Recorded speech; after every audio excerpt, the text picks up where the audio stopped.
The kind of player I was the above the run player, energy guy, defensive anchor. Just wanted to be a captain of the team, the leader of the team, and help my team win. He would be able to affect the game just on his athleticism alone. Whether it be a weak side blocked shot, rebound over guys much taller than him, or dunk it on top of guys where it's like, well, where did he come from? You know, he was an explosive athlete.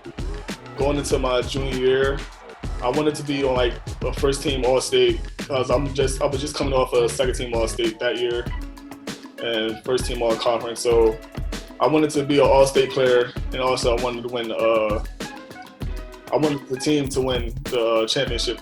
You know, he was on such an ascension. He was getting recruited by, you know, Rutgers, Seton Hall, VCU. So that's Big Ten, Big East, and A-10.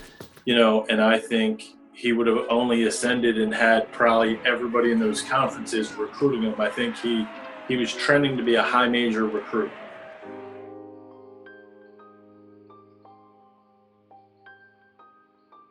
Like, I didn't know what could happen after tearing my ACL. I didn't know how to react to it. I just know, like, I tore my ACL, and that's a major injury in basketball and sports, period. So I was just like, what's next? What's going on from here? Well, the sophomore to junior year is kind of when the schools start really identifying you. That's kind of like the first time schools are going to start really recruiting you, getting to know you, calling you, texting you. That's usually the year. It turned into,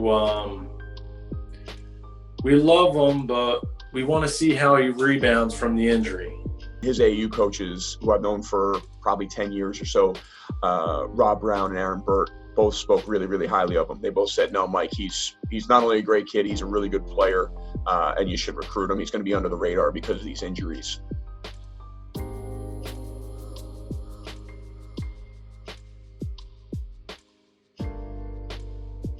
He was like a week away from coming back, you know, and I'll never forget his mom, you know, Gwendolyn, you know, I just call her Gwen.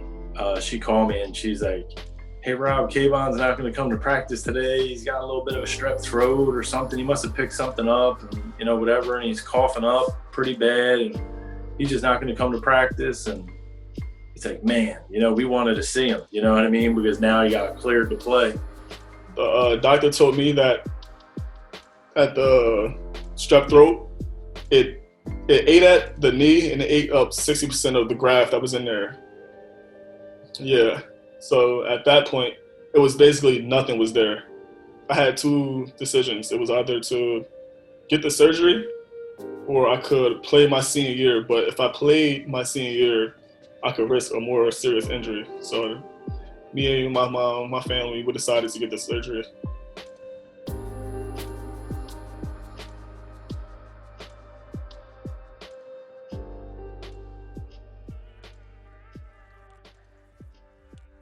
It was how passionate I felt about him too. And just to kind of say, hey, coach, you know, this is the type of kid that had he been healthy the whole time and on the circuit, a kid that we probably don't get, you know, certainly had very high level recruitment when he did get hurt, and might not have been able to have been recruitable, you know, by us in those situations. Knowing that they stuck with me through the 2 years of the injury, the two surgeries, meant that they really cared for who I am. It was just bigger than basketball at that point. And the guys hated guarding him or playing against him because they banged their knees with him, and then they'd be out for 10 minutes like, oh my gosh, Kvonn, you got to lose that brace. And then they hated against him because he played so darn hard. You know, he's out getting offensive rebounds and run up and down the court and trying to dunk everything. You know, so they didn't like it from that perspective either. But, you know, that was kind of the first takeaway was, man, this dude really plays hard.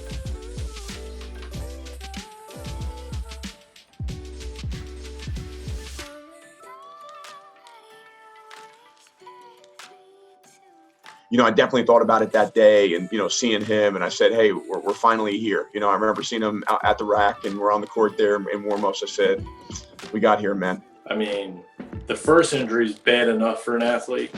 The second injury is, I'm sure at some point, he felt like he was living a nightmare. So for him to be able to come back, like he came down the middle and had that dunk, it was very relieving, man, because that road is very, very long for him to come back.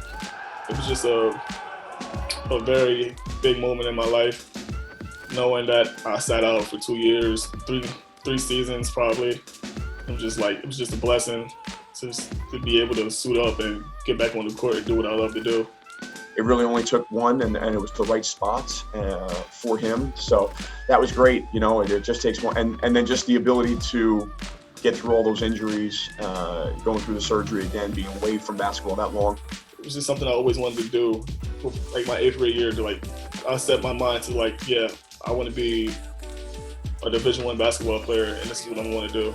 The other part of it is don't take it for granted, you know, and obviously in a year like this where you can lose a game, you know, at the drop of the hat, you know, you have to take advantage of every opportunity, enjoy and appreciate being out there on the court, playing these games, because other people don't have opportunities to.